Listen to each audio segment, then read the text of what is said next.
नमस्कार दोस्तों, मेरा नाम है लक्ष्मी प्रताप सिंह। दोस्तों, अगर मैं आपसे कहूं कि हमारी सरकार जो डीजल पे टैक्स ले रही है वो दुनिया की सारी सरकारों से ज़्यादा है। जब 10 रुपये का डीजल का प्राइस बढ़ता है तो आपकी ज़िंदगी पर सिर्फ 10 रुपये का नहीं, हज़ारों रुपये का प्रभाव पड़ता है। 80 रुपये आज जो डीजल बिक रहा है, इसको अगर सरकार चाहे तो 20% 30% जीएसटी के साथ भी इसको 28 रुपये में या 30 रुपये में बेच सकती है। आखिर इन सब के पीछे लॉजिक क्या है? ये पैसा कहाँ जा रहा है? इसके पीछे कानून क्या है? हमारी ज़िंदगी पर क्या प्रभाव पड़ रहा है? दोस्तों, भारत में प्रयोग होने वाले डीजल पेट्रोल का बहुत बड़ा हिस्सा विदेशों से इंपोर्ट किया जाता है कच्चे तेल के रूप में। दोस्तों, कच्चा तेल समुद्र की ड्रिल से या फिर तेल के कुओं से निकाला जाता है। इसको एक देश से दूसरी देश में ले जाने के लिए पानी के जहाज़ों या फिर पाइपलाइन का प्रयोग होता है। उसके बाद भारत में इसको रिफ़ाइन किया जाता है और उसके बाद पेट्रोल पंप्स को इसको बेचने के लिए दिया जाता है। अगर मैं कीमत की बात करूं, दोस्तों, कच्चे तेल को रिफ़ाइन करके बनने वाले प्रोडक्ट्स में डीजल की बेस कीमत 18 रुपये 49 पैसे होती है। अगर मैं दिल्ली का उदाहरण लूं, जो ट्रांसपोर्टेशन का खर्चा है वो करीब करीब 29 पैसे प्रति लीटर है। दोस्तों, मई 2020 में 1 लीटर डीजल की बेस कीमत 18 रुपये 49 पैसे थी। लाने और ले जाने में ढुलाई का जो खर्चा होता है वो प्रति लीटर करीब 29 पैसा प्रति लीटर था। अगर मैं दिल्ली राज्य की बात करूं तो करीब 2 रुपये 50 पैसे एक पेट्रोल पंप डीलर का कमीशन होता था।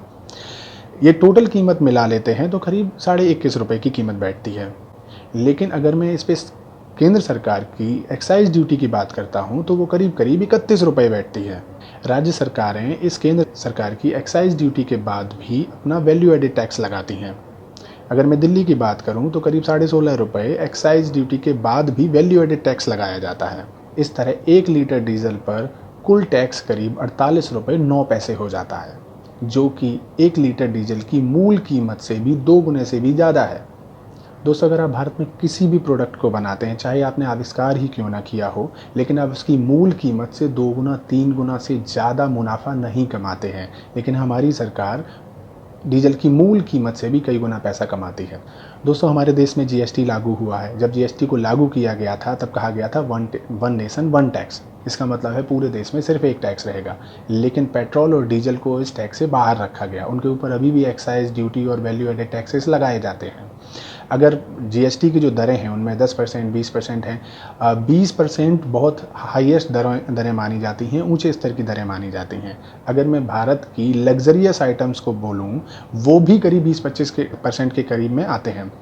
अगर पेट्रोल और डीजल को, जो कि एक्चुअली में आम रोज़मर्रा की ज़रूरत की चीज़ें हैं, जो कि नेसेसिटी में आनी चाहिए, अगर हम इनको लग्जरी प्रोडक्ट भी मान लेते हैं और 30% का भी टोटल जीएसटी लगाते हैं तो 21-22 रुपये का डीजल की जो बेस प्राइस है उस पर 30% की ड्यूटी लगाने के बाद भी ये बड़े आराम से 27-28 रुपये में बेचा जा सकता है मुनाफा के साथ।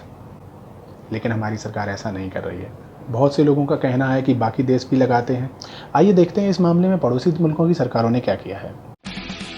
दोस्तों, कोरोना वायरस आउटब्रेक के बाद रसिया और बाकी ऑयल पेट्रोलियम एक्सपोर्टिंग कंट्रीज़ के बीच में ट्रेड वॉर शुरू हुआ।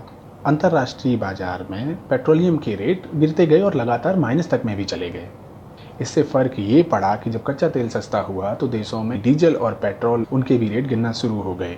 सबसे पहले हमारे पड़ोसी देशों की अगर मैं बात करता हूं तो श्रीलंका ने रेट मार्च में गिरा दिए, नेपाल ने रेट गिरा दिए। अगर मैं पाकिस्तान की बात करूं तो अप्रैल में 20 रुपये प्रति लीटर पेट्रोल का रेट गिराया गया है पाकिस्तान में।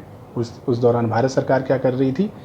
20 पैसा, 21 पैसा, 17 पैसा, इस तरह से रेट गिराए जा रहे थे। जब अंतर्राष्ट्रीय बाजार में कीमतें $100 से गिर के $50 पहुंचती हैं, $16 तक पहुंच जाती हैं पर बैरल, तो भारत में जो डीजल के प्राइस थे वो भी उसी रेशियो में गिरने चाहिए थे, लेकिन ऐसा नहीं हुआ। दोस्तों, इसमें सबसे चौंकाने वाली बात यह है कि नेपाल को भारत की ही IOCL Indian oil corporation limited petroleum export करती है। दोस्तों, आज दिल्ली में डीजल का प्राइस 80 रुपये है और अगर आप नेपाल से ख़रीदते हैं तो सिर्फ आपको 52 रुपये 80 पैसे के करीब देना पड़ेगा। नेपाल में भारत से ही पेट्रोलियम जाता है, डीजल पेट्रोल जाता है और नेपाल में भारत से डीजल के रेट कम है। इसका मतलब ये है कि भारत की सरकार अपनी जनता से ज़्यादा टैक्स वसूल रही है, ज़्यादा मुनाफा वसूल रही है और नेपाल को सस्ता पेट्रोलियम बेच रही है। इतने सारे टैक्सेशन पे हम यहाँ पहुँचे कैसे? आइए इस बारे में पता करते हैं। पहले बात करते हैं कि इस बारे में हमारे देश का कानून यानी कि टैक्सेशन सिस्टम क्या कहता है। डीरेगुलेशन का मतलब होता है अगर अंतर्राष्ट्रीय बाजार में कच्चे तेल की कीमतें बढ़ती हैं तो हमारे देश में डीजल की कीमतें भी बढ़ेंगी। अगर वो कीमतें कम होती हैं तो डीजल की कीमतें भी कम होनी चाहिए। अप्रैल सन 2012 में कच्चे तेल की कीमतें $106 प्रति बैरल थीं। उस समय भारत में डीजल की कीमतें करीब 46 रुपये प्रति लीटर थीं। अंतर्राष्ट्रीय बाजार में बढ़े हुए कच्चे तेल के दामों और भारत में बिकने वाले सस्ते डीजल के बीच के गैप को भरने के लिए भारत की सरकार सब्सिडी देती थी। उस समय के वित्त मंत्री प्रणब मुखर्जी ने डीजल को डीरेगुलेट करने का फैसला किया। इस पर भारतीय जनता पार्टी ने कड़ा विरोध किया। हालांकि तब प्रणब मुखर्जी ने कहा था कि आम जनता के लिए कीमतों को मॉड्यूलेट किया जाएगा, यानी कि कुछ भार सरकार अपने ऊपर लेगी और कुछ भार आम जनता के ऊपर डाला जाएगा।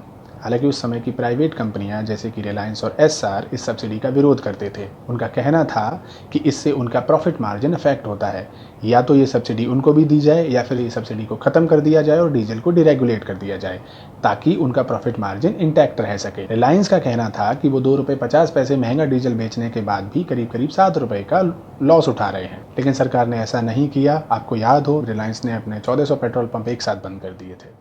2014 में मोदी सरकार बनने के बाद वित्त मंत्री अरुण जेटली जी ने सबसे पहले डीजल को डीरेगुलेट किया। इस समय अंतर्राष्ट्रीय बाजार में तेल की कीमतें बहुत कम थीं और कम कीमतों को मोदी जी ने कहा कि मैं लकी हूँ, मेरा लक चल रहा है।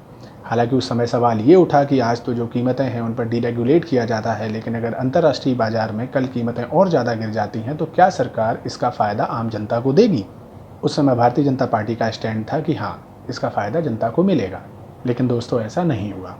दोस्तों, अगर आप 2012 से 2020 तक का अगर अंतर्राष्ट्रीय बाजार में कच्चे तेल की कीमतों का ट्रेंड देखते हैं तो $106 प्रति बैरल से ये 2020 की, अगर मैं मई की बात करता हूँ, मार्च की बात करता हूँ, तो करीब $16 प्रति बैरल तक गया है। कच्चे तेल की कीमतें अंतर्राष्ट्रीय बाजार में 7 गुना कम हुई हैं। लेकिन उसके बाद भी भारत में डीजल की कीमतें जो उस समय 46 रुपये थीं, आज 46 पे भी नहीं है बल्कि 80 पे हैं। उसका कारण है कि भारत सरकार लगातार डीजल और पेट्रोल पर एक्साइज ड्यूटी लगाकर उसके रेट को बढ़ाती जा रही है। इसका मतलब है कि 30% जीएसटी के साथ भी भारत में डीजल की कीमत करीब 30 रुपये 28 रुपये होनी चाहिए, लेकिन हम इसे 80 रुपये इसलिए पेमेंट कर रहे हैं क्योंकि सरकार ने इस पर टैक्स बढ़ा दिया है। दोस्तों, अब हम बात करते हैं डीजल की कीमतों का हमारी अर्थव्यवस्था और हमारे आम जनजीवन पर क्या प्रभाव पड़ता है। जब ₹2 ₹5 डीजल का रेट बढ़ता है तो हमारी अर्थव्यवस्था पे ओवरऑल इसका क्या प्रभाव पड़ता है? दोस्तों, आप जो आम रोज़मर्रा की ज़रूरत की चीज़ें खरीदते हैं जैसे कि आटा, दाल, चावल, शैम्पू, साबुन, नमक, ये सारे एफएमसीजी गुड्स होते हैं। एफएमसीजी प्रोडक्ट का करीब 30% भाग ट्रांसपोर्टेशन कॉस्ट होता है। कुछ आइटम्स जैसे कि नमक या अनाज, इनकी कीमत का बहुत बड़ा हिस्सा इनकी ट्रांसपोर्टेशन कॉस्ट होता है। दोस्तों, किसी भी उत्पाद का मैन्युफैक्चरर यानी कि निर्माता कच्चा माल ट्रक से मंगवाता है, फिर उसको फिनिश करने के बाद रीजनल वेयर हाउसेस में ट्रक्स के द्वारा भेजता है। रीजनल वेयर हाउसेस से छोटे डिस्ट्रीब्यूटर्स और वहाँ से फिर आपके पास की दुकान के पास पहुँचता है। इस सारे मोड ऑफ ट्रांसपोर्टेशन में डीजल का यूज़ होता है। अगर मैं भारत में कुल प्रयोग होने वाले डीजल की बात करूं तो उसका 65% सिर्फ और सिर्फ ट्रांसपोर्टेशन में खर्च होता है। 12 से 15% करीब देश के अनाज की सिंचाई में यानी कि कृषि में खर्च होता है। आप किसी चीज़ को खरीदने के लिए जो पैसा अदा कर रहे हैं, इसमें एक बहुत बड़ा भाग ट्रांसपोर्टेशन का कॉस्ट का है और उस ट्रांसपोर्टेशन कॉस्ट का करीब 60 से 70% भाग अकेले डीजल की कीमत होती है और उस डीजल में 2/3 भाग अकेले टैक्सेस हैं। दोस्तों, 10 रुपये डीजल की कीमत जब बढ़ती है तो उसका प्रभाव देश की चीज़ों की महंगाई पे हज़ारों रुपए पड़ता है। इसको कैस्केडिंग इफेक्ट कहते हैं इकोनॉमी में। आपके घर में आने वाले ज़रूरत के सामानों में कई फेजेस में डीजल के प्राइसेस ऐड हो रहे हैं। फाइनल प्रोडक्ट जब वो आपके हाथ में आता है तो आप उस पर जीएसटी भी पे कर रहे हैं जो उसकी सारी लागत के ऊपर लगाया जाता है। दिन रात मेहनत के बाद आप जो आमदनी करते हैं उसमें इनकम टैक्स पे करते हैं। इनकम टैक्स भरने के बाद जब आप प्रोडक्ट खरीदते हैं उस पर जीएसटी देते हैं, उससे पहले भी उस पर बहुत सारा ट्रांसपोर्टेशन का खर्चा हुआ है। उन सब में जो डीजल आया है और उस डीजल में 2/3 भाग अकेले टैक्सेस हैं, यानी कि हम अपनी कमाई का एक बहुत बड़ा हिस्सा सरकार को सिर्फ टैक्स के रूप में दे रहे हैं। क्या देश में कोई भी ऐसी चीज़ आप बना के बेच सकते हैं जिसमें आप उसकी कीमत से 2-3 गुना ज़्यादा मुनाफा कमा लें? दोस्तों, एक तरफ हमारी सरकार आत्मनिर्भर पैकेज देके देश की अर्थव्यवस्था को पटरी पे लाने की बात करती है और दूसरी तरफ इस तरह के अननेसेसरी टैक्सेस को बढ़ाकर देश में महंगाई को जबरन पुश कर रही है। दोस्तों, एक बार आप 2012 में अंतर्राष्ट्रीय बाजार में कच्चे तेल के रेट देखिए और उस समय हमारे देश में डीजल के क्या रेट थे वो देखिए। उसके बाद 2020 में अंतर्राष्ट्रीय बाजार में कच्चे तेल के रेट देखिए और उसके बाद हमारे देश में बिकने वाले डीजल के रेट देखिए। क्या आपको नहीं लगता है महामारी के समय में इस देश को सस्ती चीज़ों की ज़रूरत है, कम महंगाई की ज़रूरत है, लोगों की सेविंग्स खत्म हो चुकी हैं। आप किसी भी व्यक्ति पार्टी के समर्थक हो सकते हैं, लेकिन मैं आपसे रिक्वेस्ट करता हूं कि एक बार ज़रूर जानकारी जुटाइए। दोस्तों, अगर ये जानकारियाँ आपको पसंद आई हों तो इस चैनल को सब्सक्राइब कीजिए, लाइक कीजिए, अपने दोस्तों के साथ शेयर कीजिए। मैं कोशिश करूंगा कि फ्यूचर में और इस तरह की जानकारियां लेकर आपके सामने हाजिर हो सकूं। नमस्कार, शुक्रिया, जय हिंद।